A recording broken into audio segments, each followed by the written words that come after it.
Bien-aimés de Café Évangile, lorsque vous priez, ne rabâchez pas comme les païens et s'imaginent qu'à force de paroles ils seront exaucés. Ne les imitez donc pas, car votre Père sait de quoi vous avez besoin avant même que vous l'ayez demandé. Vous donc priez ainsi: Notre Père qui es aux cieux. Bien-aimés dans le Seigneur, appeler Dieu Père est vraiment une audace de la part de nous les chrétiens. Et rappelez-le bien que c'est l'une des accusations que les pharisiens et les grands prêtres ont portées sur Jésus tout au long de son ministère. Parce qu'il se dirigeait, il s'adressait à Dieu comme son Père. Quelle confiance! Et c'était un scandale pour les Juifs de qu'un homme prétend appeler Dieu son Père. Si vous prêtez bien attention, au moment de prier le Notre Père, dans la célébration de l'Eucharistie, il y a une invitation que le prêtre fait. Et qu'est-ce qu'il dit? Comme nous l'avons appris du Sauveur et selon son commandement, nous osons dire, et nous continuons avec la prière, Notre Père, nous osons dire. Cette expression est très forte. L'Église a pris acte de que c'est profond pour nous, les chrétiens, d'appeler Dieu Père. Nous ne sommes pas dignes de faire cette acclamation. Et c'est pour cela, l'invitation que le prêtre fait, c'est pour nous amener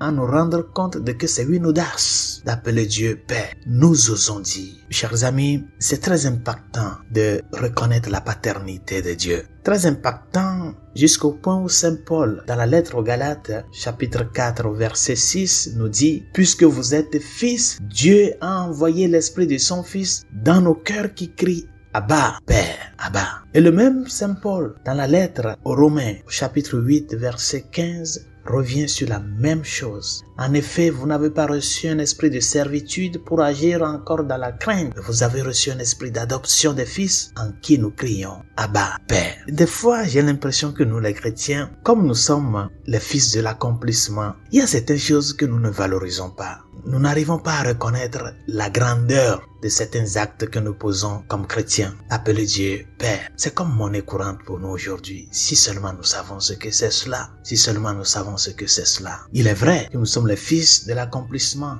Nous avons reçu l'esprit d'adoption. Et c'est pour cela d'ailleurs que nous pouvons appeler Dieu notre Père. Parce que quoi? Nous nous sentons fils. Et non pas seulement fils, nous nous sentons des frères.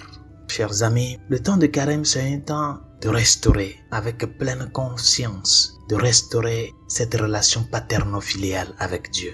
En quoi faisant? Premièrement, en reconnaissant notre identité de fils. Être fils de Dieu, chers amis, c'est le grand titre que quelqu'un peut recevoir dans la vie. Peut-être que nous ne le savons pas, mais c'est très grand. Quelqu'un qui est fils d'un président, d'un grand roi, d'une personne illustre dans ce monde, ce fils-là, bien que ce n'est pas lui le roi, ce n'est pas lui cette illustre personne, mais il est le fils. Et c'est une grande joie, c'est un honneur pour cet enfant-là, de se sentir fils de ce grand monsieur, de ce président, de ce roi-là, qui fait l'honneur de son pays. Si, entre nous les êtres humains, nous nous sentons comme ça, combien de fois de plus grand ne devait pas être la joie des chrétiens de se sentir fils de Dieu, le fils de celui qui est le Créateur, le fils de celui qui, en l'unique fils, nous a sauvés et nous a fait fils. Le temps de carême, c'est un temps de reconnaître notre identité d'enfant de Dieu. Et cela signifie croître dans la confiance en notre Père, qui le sait tout, qui le domine tout, qui le connaît tout, qui le meut tout. Quand tu entres dans tes moments de prière, n'oublie pas que tu es en train de t'adresser à ton Père, à ton Papa. Pourquoi avoir peur? Pourquoi douter? Pourquoi ne pas se sentir déjà comblé de ce dont tu lui demandes? Et deuxièmement, le temps de carême aussi est un temps de restauration de cette relation paterno-filiale en nous reconnaissant comme des frères entre nous. Nous devons nous mettre à l'école de la fraternité parce que c'est entre frères que nous pouvons, main dans la main, marcher avec le Père. Et le premier-né d'entre les morts, Jésus-Christ, notre frère par excellence, c'est lui qui nous a pris par la main. C'est lui qui a supplié pour nous devant le Père. Père, je te supplie, fais de ces enfants-là tes fils. Il nous a gagné la filiation avec son sang. Apprenons à jubiler de notre identité de fils, à nous sentir orgueilleux de que nous avons un Père, notre Père qui est aux cieux. Et à toutes les fois que nous appelons Dieu Père, sachant que c'est une grande audace que le Christ nous a gagné. Ne le prenons pas comme une monnaie courante. Et soyons confiants que ce Père-là à qui nous nous dirigeons, il est un Père non pas seulement pour toi, mais aussi pour ton frère, pour ta sœur.